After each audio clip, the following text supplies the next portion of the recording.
Kamera roll. Audio roll. Action.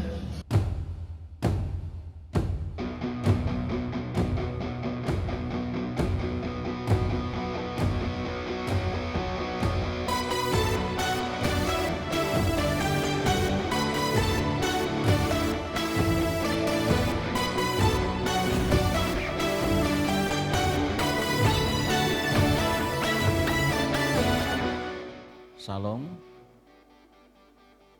anak-anak Tuhan yang dikasihi, Bapak Ibu, Saudara-saudara yang dimuliakan Tuhan.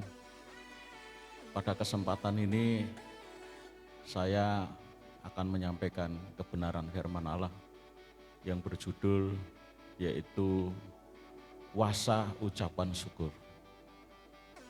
Kami ambil dari kitab 1 Tesalonika pasal 5 ayat 18 yang berbunyi demikian. Mengucap syukurlah dalam segala hal, sebab itulah yang dikehendaki Allah di dalam Kristus Yesus bagi kami. Bapak, Ibu, Saudara-saudara, ucapan syukur adalah sebuah kata benda abstrak. Alkitab dalam bahasa Yunani menggunakan kata eukaritos untuk menjelaskan makna ucapan syukur itu sendiri. Eukaritos berarti berterima kasih. Berterima kasih kepada siapa? Kepada Tuhan, kepada Allah yang Maha Agung, kepada Allah Sang Penebus, kepada Allah yang sudah mengampuni, kepada Allah yang sudah mengorbankan dirinya bagi orang-orang percaya. Dan yang berarti menyenangkan. Menyenangkan siapa? Menyenangkan Tuhan, memuaskan Tuhan, membuat Tuhan hatinya senang. Selanjutnya, sadar akan kebaikan, hadiah dan pertolongan Tuhan. Ucapan syukur adalah sikap hati yang dimiliki oleh orang percaya yang berkembang berdasarkan kesadaran yang sangat kuat akan apa yang Tuhan sudah, sedang, dan akan diperbuat. Ucapan syukur tentu tidak bersungut-sungut. Telah membuat Yosua dan Kaleb termasuk di antara 600.000 yang bisa masuk tanah Kanaan. Sungut-sungut adalah salah satu dosa terbesar Israel. Saat seseorang mengucap syukur, selain ia mendatangkan kemuliaan bagi Allah, bagi Tuhan kita Yesus Kristus, ucapan syukur juga mendatangkan keuntungan bagi dirinya sendiri. Keuntungan apa yang diterima oleh orang yang tahu mengucap syukur? Keuntungan yang diterima oleh orang yang mau mengucap syukur adalah yang pertama, ucapan syukur dapat mengalahkan roh ketakutan. Luar biasa bukan? Ya, ucapan syukur dapat mengalahkan roh ketakutan. Sekaligus mendatangkan kemenangan kala kita menghadapi pergumulan hidup. Itu ditulis di dalam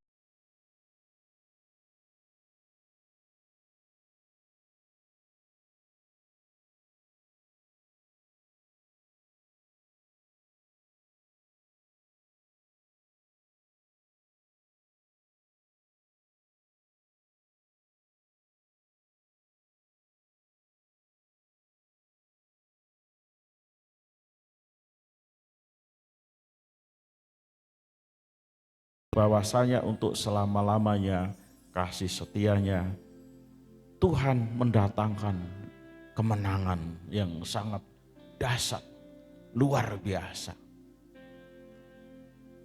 Yang kedua, ucapan syukur dapat mengalahkan roh kekhawatiran. Wis, luar biasa ya Bapak Ibu Saudara-saudara. Ucapan syukur dapat mengalahkan roh kekhawatiran, sekaligus melipat gandakan berkat bagi kita yang mau mengucapkan syukur. Itu ditulis di dalam Yohanes pasal 6 ayat yang 11. Dengan ucapan syukur Tuhan Yesus Kristus memberi makan 5.000 orang laki-laki hanya dengan 5 ketul roti dan 2 ekor ikan. Dan masih sisa 12 bakul lagi. Bukankah naluri kita selalu terdorong untuk mengucapkan syukur saat kita memiliki atau menerima sesuatu dalam jumlah besar, banyak, lebih, atau surplus? Bukankah kita terkadang tergoda untuk bersungut-sungut saat kita menerima atau memiliki sedikit? Padahal Bapak Ibu Saudara-saudara yang dikasihi oleh Tuhan, jumlah yang sedikit tidak selamanya berarti tidak cukup. Karena itu baik banyak maupun sedikit, seyogyanya, seharusnya kita sebagai anak-anak Tuhan selalu mengucap syukur. Katakan amin. Ya. Jumlah yang sedikit dapat menjadi berlimpah saat kita bersyukur. Ingat janda di Sarfat. Bapak Ibu Saudara-saudara, ingat janda di Sarfat. Tuhan memberkati luar biasa. Selanjutnya, ucapan syukur dapat mengalahkan roh lupa diri. Ya. Ucapan syukur dapat mengalahkan roh lupa diri. Bapak Ibu Saudara-saudara yang dikasihi oleh Tuhan, sekaligus membubui berkat rohani di atas berkat jasmani yang kita terima daripada Tuhan. Mengucap syukur itu juga akan mengingatkan kepada kita, menyadarkan kepada kita, supaya kita ini tidak lupa diri akan berkat dan pertolongan Tuhan. Dan sekaligus yaitu membubuhi, menambahkan berkat secara rohani kepada kita di atas berkat jasmani yang kita terima. Luar biasa bukan? Nah, seorang Samaria yang penyakit kusta ketika kembali untuk mengucap syukur kepada Tuhan Yesus, ia tidak saja sembuh dari penyakit, menerima berkat jasmani, tetapi juga diselamatkan karena iman mereka menerima berkat rohani. Itu ditulis di dalam kitab Lukas 17 ayat 11 sampai 19. Bapak Ibu Saudara-saudara yang dikasihi oleh Tuhan, ada sebuah gambaran atau ilustrasi ya. Suatu saat ada seorang bapak hidup sebatang kara. Suatu hari ia dikejutkan oleh suatu berita bahwa ia menang lotre dengan nilai ratusan juta rupiah. Ya, luar biasa ya, biasa seneng ya kalau dapat lotre ya. sebelum ia mencairkan uangnya, ia mendatangi rumahnya, ya, rumahnya yang jauh, ya, yang sudah reot, yang dibuat dari bilik bambu, yang atapnya dari daun alang-alang, rumput alang-alang. Sambil tersenyum, dia berpikir, ya, sebentar lagi rumah yang reot itu akan menjadi rumah yang baik. Sambil tersenyum, ya, ia berpikir sebentar lagi rumah ini akan jadi lebih baik.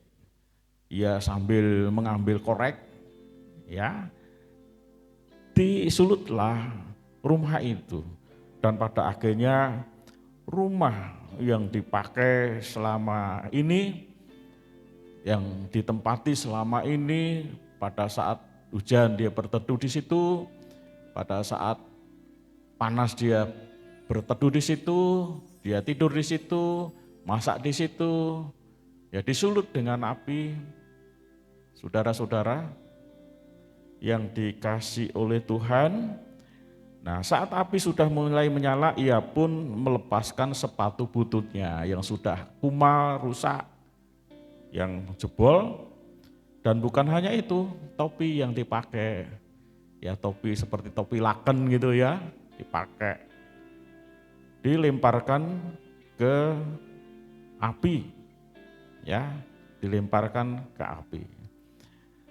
Nah, saudara-saudara yang dikasihi Tuhan, setelah ia keluar, ya, melihat rumahnya, sepatunya, topinya yang kumal itu sudah habis dilalap api, maka bapak ini dengan senang hati, bergembira, dia ini datang ke sebuah loket pencairan lotre tersebut dengan penuh tersenyum dan sukacita. Sesampainya di loket, ya, petugas bertanya, Bapak, bolehkah kami minta kupon undian Bapak? Ya, tanpa ragu, tanpa khawatir, bapak ini dengan bangganya menjawab, ya boleh sekali, boleh sekali. Jawab si bapak sambil merogohkan semua kantong yang ternyata semuanya kosong. Ya, kantong sini dirogoh, kantong sini dirogoh, kantong saku, depan, kanan kiri, belakang kanan kiri dirogoh, ternyata kosong. Ya, kuponnya, undian tadi kosong. Saudara-saudara yang dikasihi Tuhan, dan tiba-tiba bapak ini berteriak, ya, berteriak histeris, menjerit. Terus si tukang penjaga loket lotre tadi bertanya, Bapak jangan buru-buru, Bapak harus tenang, ya bersabar. Pasti nanti cair kalau ada kuponnya. Gitu ya. Si penjaga menenangkan bapak, mohon tahan diri. Sang bapak menjawab, bagaimana saya bisa menahan diri? Sedang kupon itu ada di topi saya tadi dan saya sudah membakarnya. Ya. Bapak ingat bagaimana rumahnya terbakar. Bapak ingat bagaimana sepatunya terbakar. Bagaimana ingat topinya terbakar. Dan pada akhirnya bapak tadi pingsan. Lucu ya saudara-saudara, kenapa? Karena dia tidak mengucap syukur. Ya, dia tidak mengucap syukur. Nah, itulah akibat tidak mengucap syukur. Karena itu ketika kita diberkati, Bapak Ibu Saudara-saudara sebagai anak-anak Tuhan, jangan sampai lupa mengucap syukur kepada Tuhan. Katakan amin. Jangan sampai lupa mengucapkan syukur kepada Tuhan. Ya, apakah itu besar atau kecil atau jelek atau baik, mewah atau tidak, jangan sampai lupa mengucap syukur. Ditulis dalam Ulangan pasal 8 ayat 10 sampai 20. Kesimpulannya, puasa mengucap syukur ternyata dapat melipat gandakan berkat, memberi jalan keluar, dan memberi kita dengan berkat rohani. Kebanyakan orang yang telah diberkati Tuhan mulai tidak setia. Yang seharusnya tambah setia.